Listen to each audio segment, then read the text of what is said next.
इस जगह के बारे में बताया जाए कि यह जगह है क्या, यह टेंपल है या फिर मतलब इस प्रॉपर जगह का एनालिसिस करवाया जाना चाहिए। एनालिसिस कैसे हो कि ये क्या है, तो इसमें कहा गया कि देखिए भारत के अंदर जब मुगल्स आए थे तो 1669 से पहले का जो इतिहास है उसमें मुस्लिम आक्रांताओं की या औरंगजेब की बात नहीं है। ऐसी स्थिति में मतलब आक्रांताओं की बात तो है, औरंगजेब की बात नहीं है। ऐसी स्थिति में यदि यहां पर सर्वे कराया जाए और यह पता चले कि यह जगह, क्योंकि यह ज्ञानव्यापी औरंगजेब ने बनवाई थी, अगर यह जगह 1669 सन 1669 से पहले का निकल कर आ जाए तो इसका मतलब यह जगह विश्वनाथ जी का शिवलिंग ही कंसीडर किया जाएगा। इलाहाबाद हाईकोर्ट ने हाल ही में इस शिवलिंग की कार्बन डेटिंग की अनुमति दे दी है। कार्बन डेटिंग का मतलब इसके अंदर यह पता लगाने की अनुमति दे दी है कि शिवलिंग कितना पुराना है। यदि इसकी पुराने होने की जानकारी पता चलती है कि यह पुराना, काफी पुराना है, कितना पुराना, 1669 से पुराना है, तो यह पक्ष मजबूत हो जाएगा कि यह शिवलिंग ही है। और अगर उसके बाद का है, यदि यह उम्र पता चल जाए कि यह कम पुराना है, तो फिर यह बहस दूसरी दिशा में चली जाएगी। अब सवाल बड़ा बनता है, तो किस तकनीक के माध्यम से पता लगाया जाएगा कि यह कितना पुराना है? उस तकनीक का नाम कार्बन डेटिंग है। आज हम क्यों पढ़ रहे हैं इस विषय को? हाल ही में इलाहाबाद हाईकोर्ट ने ज्ञानवापी शिवलिंग जो है उसकी कार्बन डेटिंग की परमिशन दे दी है। अब आप सवाल पूछेंगे, कार्बन डेटिंग की परमिशन दे दी है, इसका मतलब यहां पर अब कार्बन डेटिंग होगी। तो यह माना जाता है दुनिया के अंदर जितने भी लिविंग ऑर्गेनिज्म हैं, लिविंग बीइंग मतलब जो जीवित प्रकार की संरचनाएं हैं या जो कभी ना कभी जीवित रही थी, लिविंग ऑर्गेनिज्म, या फिर जो कभी यानी पास्ट में लिविंग थी।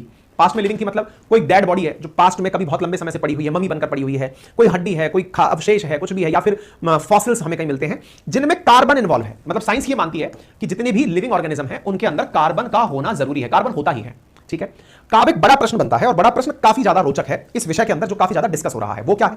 देखिए, जो शिवलिंग है ना, वो शिवलिंग एक रॉक से बना हुआ है। किससे बना हुआ है? रॉक से, यानी कि उसमें चट्टान लगी हुई है। चट्टान लगी है तो वो कार्बन से बनी नहीं होती। भाई चट्टान तो सिलिका से बनी हुई होती है, या उसके अंदर कोई पोटेशियम, मैग्नीशियम या कोई भी ऐसा एलिमेंट होगा, कार्बन तो नहीं होगा।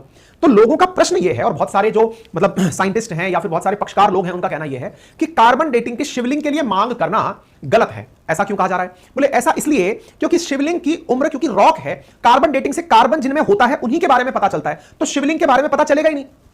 इसलिए कार्बन डेटिंग गलत तकनीक है जिसकी डिमांड की गई। क्या इसकी जगह कोई और तकनीक है? बिल्कुल है। यूरेनियम तकनीक है, रोडियम तकनीक है, पोटेशियम तकनीक, बताएंगे हम उनके बारे में भी। उनकी डिमांड की जा सकती है यदि उनसे उम्र का पता चले तो। दूसरा प्रश्न क्या उठ रहा है?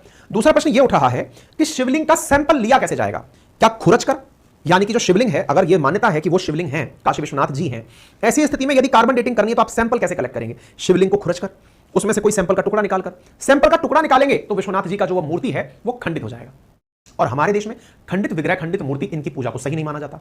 तो दूसरा जो लोगों का मानना है कि कार्बन डेटिंग अपने आप में यहां पर मतलब शिवलिंग जो है इनको खंडित कर सकती है, बाबा विश्वनाथ को चोट पहुंचा सकती है। अच्छा, फिर तीसरा सवाल बनता है कि भाई फिर कार्बन डेटिंग कैसे करें? तो बोले शिवलिंग जहां पर टिका हुआ है उसके नीचे की जगह पर कभी ना कभी कोई घास रही होगी, घास के साथ साथ कुछ जीव रहे होंगे। देखिए क्या होता है, जहां पर भी आप कभी किसी जगह को टिकाते हैं, भाई अपन घर भी बनाते हैं अगर, तो घर का फाउंडेशन जब बनता है तो फाउंडेशन बनने से पूर्व जो जमीन होती है वो तो मिट्टी होती है ना, मिट्टी, कंकर, पत्थर, यही तो होते हैं। और मिट्टी में तमाम प्रकार के जीव पाए जाते हैं। तमाम प्रकार के जीव से मतलब कीड़े मकोड़े, पेड़ पौधे, ये सब पाए जाते हैं। तो बोले ऐसी स्थिति में इस शिवलिंग के जो नीचे की जमीन है वहां ऑर्गेनिक सब्सटेंस मिल सकते हैं। लेकिन फिर प्रश्न क्या है? कहा यह गया है कि इस काम के अंदर किसी भी प्रकार का छेड़छाड़ नहीं की जाएगी। इसका मतलब जब तक शिवलिंग लिफ्ट नहीं होंगे उसके नीचे की जमीन पर लगा हुआ जो कार्बन है वो सैंपल कलेक्ट नहीं होगा। तो लोगों का मत यह है कि इस प्रक्रिया में परमिशन तो मिल गई, लेकिन इस परमिशन के बाद बड़ा सवाल यह बनेगा कि ये जो सामान यहां पर मतलब जो सैंपल कलेक्ट किया जाएगा वो जमीन से नीचे से कलेक्ट नहीं हो पाएगा। शिवलिंग से करने से वो शिवलिंग खंडित हो जाएगी, तो कार्बन डेटिंग पत्थर की होती नहीं है। ऐसी स्थिति में फिर यह पूरा की पूरा प्रयास विफल माना जाएगा। उम्मीद आप सभी साथियों को ये सारी बातें बेहतर तरीके से समझ में आ गई होगी।